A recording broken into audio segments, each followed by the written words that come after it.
Então, a história do vídeo de hoje é sobre a conspiração de Absalão.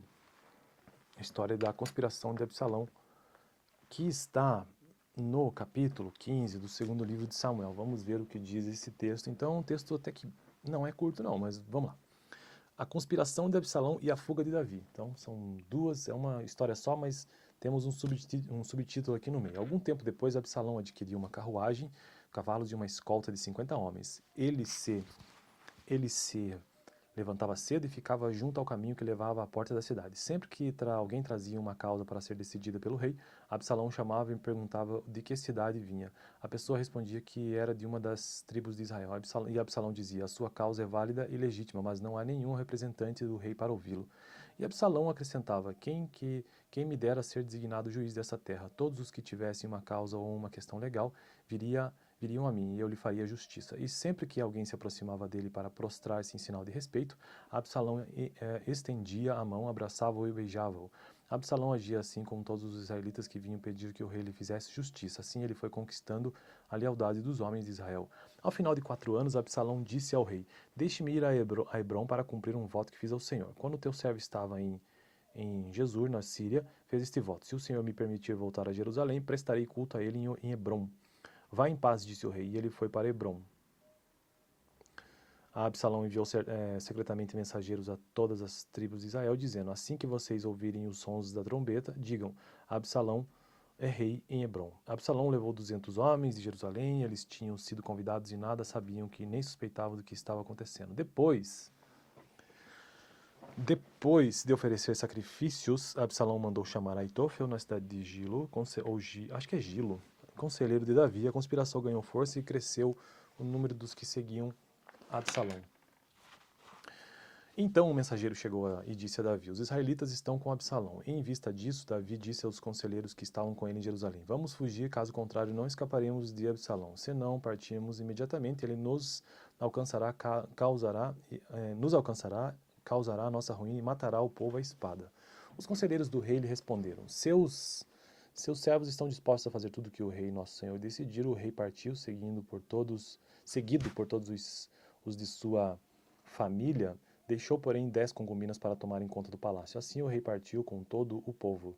Pararam na última casa da cidade e todos os seus soldados marcharam, passando por ele, todos os queretitas e peletitas e os 600 giteus que o acompanhavam desde Gate. O rei disse então a Itai de Gate: por que você está indo conosco? Volte e fique com o novo rei, pois você é estrangeiro, um exilado de sua terra. Faz pouco tempo que você chegou, como eu poderia fazê-lo acompanhar-me? Volte e leve consigo os seus irmãos, que o Senhor o trate com bondade e fidelidade. Itai, contudo, respondeu ao rei: juro pelo nome do Senhor, por tua vida, que onde quer que o rei meu senhor esteja, ali estará o seu servo para viver ou para morrer. Então Davi disse a Itai: está bem, pode ir adiante. E Itai, o giteu, marchou com todos os seus soldados e com as famílias que estavam com ele. Todo o povo do lugar chorava em alta voz enquanto o exército passava. O rei atravessou o vale do Cedron e todo o povo foi com ele em direção ao deserto. Zadok também estava lá e com ele todos os levitas que carregavam a arca da aliança de Deus.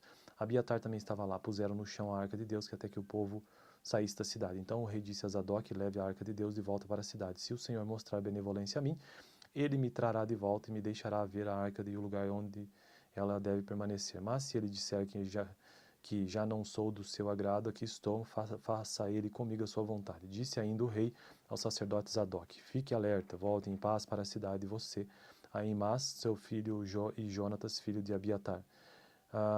Pelos desfiladeiros do deserto ficarei esperando notícias de vocês. Então Zadok e Abiatar levaram a arca de Deus de volta para Jerusalém e lá permaneceram. Davi, porém, continuou subindo o Monte das Oliveiras, caminhando e chorando, com a cabeça coberta e os pés descalços.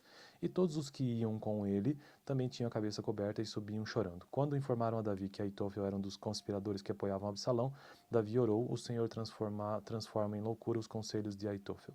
Quando Davi chegou ao alto monte, ao lugar onde o povo costuma adorar a Deus, veio ao seu encontro o arquita Husai com a roupa rasgada e com a terra sobre a cabeça, e Davi lhe disse: não adianta você vir comigo, mas se voltar à cidade poderá dizer a Absalão: estarei a teu serviço, ó rei. No passado estive a serviço do teu pai, mas agora estarei ao teu serviço. Assim você me ajudará, frustrando o conselho de Aitofel.